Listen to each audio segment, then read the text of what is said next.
I talk, you listen. Welcome to my one-man panel of madness.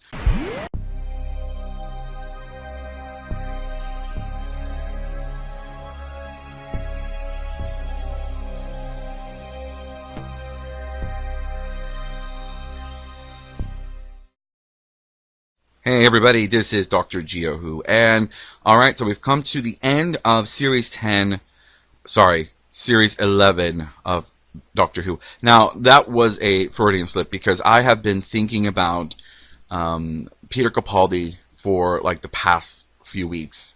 And last year we saw him regenerate, and I thought it was a very beautiful regeneration. I think of all the different doctors, I think he had just a gorgeous regeneration. You know, he had time to walk around his ship one last time. It's kind of like saying goodbye.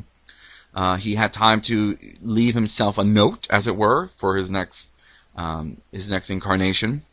So, sorry about that. I meant to say Series 11, but I have been thinking a lot about the 12th Doctor. And funny enough, today I did receive an early Christmas present, which was the Peter Capaldi Complete Collection. So I'm very excited to break into that. Now, let's talk about Series 11. All right, so we finally saw everything, right? We've got the whole series. We've seen what the 13th Doctor is like, what she brings to the table. And so these are my general feelings. So the first 3 episodes, I know, really kind of got me in. The first episode, and bear with me because I actually do have notes. The very first episode, The Woman Who Fell to Earth, really hooked me in. I thought, okay, she does have that Doctor Who element about her. And I really liked that episode. And I thought it had a cool baddie, you know, Tim Shaw, which was kind of cool. Episode 2 was also pretty cool, but I think it was really wanted to see the TARDIS. You know, we didn't get a TARDIS the first episode. We also didn't get an opening sequence in the first episode. So the second one, we got the 2 things I really wanted to see, which was the opening sequence and the TARDIS. So it was a cool episode. I mean, I did like it. You know, these 2 people in a space race, and the Doctor and the team are caught in it, and there's a ghost monument. I kind of knew immediately when we were talking about a ghost monument that appears every 1,000 cycles. I'm like, it's going to be the TARDIS, and this is when we're going to get to see it. I thought it was pretty cool. It had some good Doctor Who moments. But once we got into the TARDIS, I was a little concerned because it's a cool rendition, and it's not the worst. I don't think it's the worst. I don't even know if there is a worst interior TARDIS. I think they all have their own unique feel. And my only question was, like, how did the TARDIS know to make itself crystalline? You know, because we know that the sonic screwdriver she made in the first episode was with the crystals that were found in Tim Shaw's transportation device. So somehow, I guess you could say that psychically, the TARDIS knew or something. I mean, like, how did it just like, okay, I made a new interior, and now it's crystal, just like your Sonic. So that was just the only thing. I mean, you don't really have to explain it. You could just, like me, just assume or come to the conclusion that the TARDIS somehow already felt that she already made a Sonic, and now instead the TARDIS interior is based on the Sonic, where it used to, you know, kind of be the other way around. The Sonic comes from the TARDIS. This time it's like the TARDIS took its hint from the Sonic. The TARDIS Sonic. Oh my goodness! I think I just I tongue twisted myself on that one. So this really kind of built this momentum, and I was like, okay, this is good. It's getting, you know, each episode's getting good. Episode 3, I have to say right off, Rosa was a really good episode. I want to say great, because it had so many good elements of Doctor Who, and just the you know, being able to see a historic person like Rosa Parks was a great episode. One of the greatest episodes of Doctor Who I think that I've seen in a very long time. And the thing is, though, it really was about Rosa Parks, you know, and that moment. So I think it was a great Who episode. So I kept thinking, all right, it's getting better and better and better. The 4th episode, with the spiders, kind of the Trump-esque character, trying to be environmentally friendly and so forth, and or learn to take care of the environment. It was a cool episode. I don't think it was on my top list. I think it was fun. And it was funny because there's a few days, or that same day that the episode aired, I'd actually gone to a tarantula festival. So it kind of made me think that the spiders are not our enemies. So it was fun. Then the Saranga, if I'm even saying that right, I'll call it the hospital episode. Again, it was kind of cool. You had the guy pregnant, which I don't know. Some people are saying there was just too much of this sort of LGBTQ representation, which is not a bad thing, but it's like a lot of it has been, even in the episode before with the spiders, we know that the Trump-esque character's niece is married to his niece. So, then you've got this sort of pregnant man. But, you think in the world of Doctor Who, it's a species that maybe, they do have babies and so forth. I found it a little bit hard to follow, and it just really kind of reminded me of Lilo and Stitch, the little creature. He was too cute, to be the villain. But it did have more of a classic feel to it, something kind of almost going back to like the third Doctor series, and so forth. Now we get to Demons of Punjab, number 6, which I thought was a really good story. And don't get me wrong, really good story. But I felt that it might be like too much. I know they were trying to get younger viewers and sort of children to get back into watching Doctor Who. And I thought it was too much of an adult episode, I think, for them to really understand what was going on. Again, it was a historic episode and so forth. But I don't know. I thought it was a good story, but I also felt it was missing just some elements of Doctor Who. When we got to Kerblam, episode 7, that was, I think, one of my favorites, to tell you the truth. I really liked the whole references, to the Unicorn and the Wasp, the Fez, So I thought that was kind of cool. Agatha Christie and all these little references. It was really hooey, and I don't like that word, but it's the only word I could think of. It had creepy robots. You almost thought that, the villain was one specific person, but it wasn't. And we also got to see sort of the TARDIS going through this new time tunnel, I guess it's what it is. And that time tunnel appeared also in, I think it was the 4th episode. So it was kind of cool to see that sort of crystalline as well. It almost seemed like it had this kind of crystal reflection to it. But I really liked number 7. I think number 7 was definitely one of those that I said, okay, now this is cool Doctor Who fun. When we get to episode 8, I have to say Alan Cummings, I think, just completely took over that episode as the king, King James, and it was just, it was spooky with these kind of mud aliens that, were incarcerated on Earth, the witch trials and so forth. But Alan Cummings just stole the show. I'm sorry, he overshadowed that entire episode, and I literally keep watching it because of him, because he's just great in these kind of characters, and just the way he portrayed it was fun. And so I like that one, but I think again that was mostly because of Alan Cummings. And then once we get to 9, I'm not really sure how I felt about that episode. I mean, child abandonment, especially a blind girl. You leave your blind daughter abandoned because you want to see your dead wife in a parallel world, and this.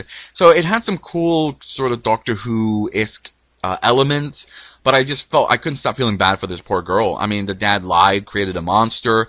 In reality, I think he is the monster. But we did have a cool talking frog, which was fun.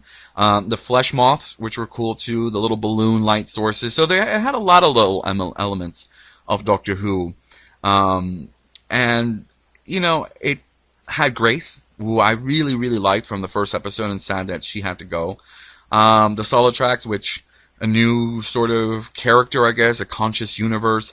The Doctor makes reference now again to another element which we may or may not ever get any kind of answers to, but having 7 grannies, Granny 5 being the one that taught her about the Solitrax. So we don't know, are these things going to come up later, and maybe not. That goes back to the whole timeless child in episode 2 in the Ghost Monument. You're like the timeless child, and she doesn't even know who that. So it's an element of something that she doesn't even know. So maybe it's just that whole thing of Doctor Who where, okay, we were told she's a timeless child, but okay, that's all you need to know. It's not going to be something that we have to really delve into. And of course, people complain that Stephen Moffat did that a lot, but at least Stephen would somehow give you a little bit of a hint or better explanation about something, or leave it just vaguely enough where you can kind of come up with your own interpretation of it. So I don't know what that means, but it was kind of cool for her to talk about her grannies, granny number 5 and so forth. So is it 5th regeneration, or does she literally have 7 grannies, which would mean that this could be similar to the whole Looms and Cousins. If you read the book Lungborough, it's a 7th Doctor adventure novel, you'll know what I'm talking about. Again, I love the frog. It was kind of cute, this little frog. And Ryan finally calling Graham granddad. I thought that was one of the best parts. I knew that was coming, though. To think that that wasn't coming down in some particular episode is just crazy to think that it didn't. And finally, we get to episode 10. So Tim Shaw returns. That wasn't a big shock. I hate to say it, but I kind of knew that was coming. I felt that, many of the villains throughout this series, if they're villains, actually, from what my understanding, someone had mentioned that this season the villains were representations of the worst parts of humanity. Okay, well, whatever. But Tim Shaw did come back a little bit more of a badass in this one, so that was kind of cool. The episode felt more like a movie than it did an episode of Doctor Who, and it was kind of cool, saving Earth. Her little speech there at the end about the universe surprising you, I thought was kind of cool, and then they went off again into, I guess, the time tunnel, as it were, or into the sunset of time. We had more references to the 9th Doctor and the 10th Doctor, which was really cool. So, yeah, I want to say I liked it, or enjoyed it. I think if I like something, I'm really liking it. Like the first few episodes, I watched over and over. First episode, I watched at least 6 times. So the other episodes I saw maybe once or twice, and then that's it. So usually when I get into an episode I really like, I watch it more than once. I get obsessed with it. A lot of these just didn't have that oomph, I guess, that I really wanted. But I think, again, Ryan and Graham kind of stole the show on this one, too. They had some really good bonding moments. The Doctor was cool in the scenes, but I think the supporting cast had a lot brighter characteristics, or, they were just more into the story, involved in the story than the Doctor was. So, with that, what do I think? At first I started thinking maybe it's just not Doctor Who enough for me. I'm not really sure if I still feel that way. Or am I just too attached to the Russell T. Moffat eras, which to me, I guess, still feel more like Doctor Who. I did introduce Doctor Who to a dear friend of mine, and she watched it with us, and she even said she could not get into it. So it's definitely not a show that she would watch again. So, what does that mean? I don't know. I think that, we still need time, I guess, to process and see. Usually the first season of a new Doctor, as it always happens, we're up in the air about what is this Doctor really like? What are they going to be like? So we can't really judge it right off the first season. But see, I fell in love with Peter Capaldi right off. I mean, in the 50th, as soon as I saw those eyes, I just knew I was going to love him as a Doctor. And then in the time of the Doctor, his regeneration, when he just came on, there was just something that I could not wait until August to see Deep Breath, which I did get to see in theaters and loved it. I really just, I know that he wasn't everybody's cup of tea, and sure, some of his episodes were hit or miss. But I think it's just the presence of Peter Capaldi as the Doctor is what really sold it for me, and I really just do love Peter Capaldi, both as the Doctor and as a person. All the things he's done behind the scenes for Doctor Who and for fans is amazing, and I think we tend to forget that. So I'm still kind of thinking. I think I like it. I like the new series. I like the new Doctor. I'm not 100% sold. I can't say that it's kind of definitely one of my favorites. But again, I'm giving it a chance. And all the different elements, the music, I definitely miss Murray Gold. I think Murray Gold had a unique soundtrack, a unique sound to Doctor Who. This music seems just more atmospheric with little hints and cues of music. So you don't really know, I know they had a theme for her, but I don't know what it is. I know it's in the first episode. I think it's there, but you don't hear it that much throughout the whole series again. And the Murray Gold soundtrack always had this kind of emotion, like this passion. You know, when you think of Am I a Good Man with Peter Capaldi, that it just had such strength and power. Madman in the Blue Box, going all the way back to the 11th Doctor, there were so many different little themes that you would hear and just give you so much power and emotion. So, yeah, I'm not 100% sold on the music. I think it's pretty cool, but it's just not my cup of tea, I guess I could say. Graham, I have to say, is the most shining character for me.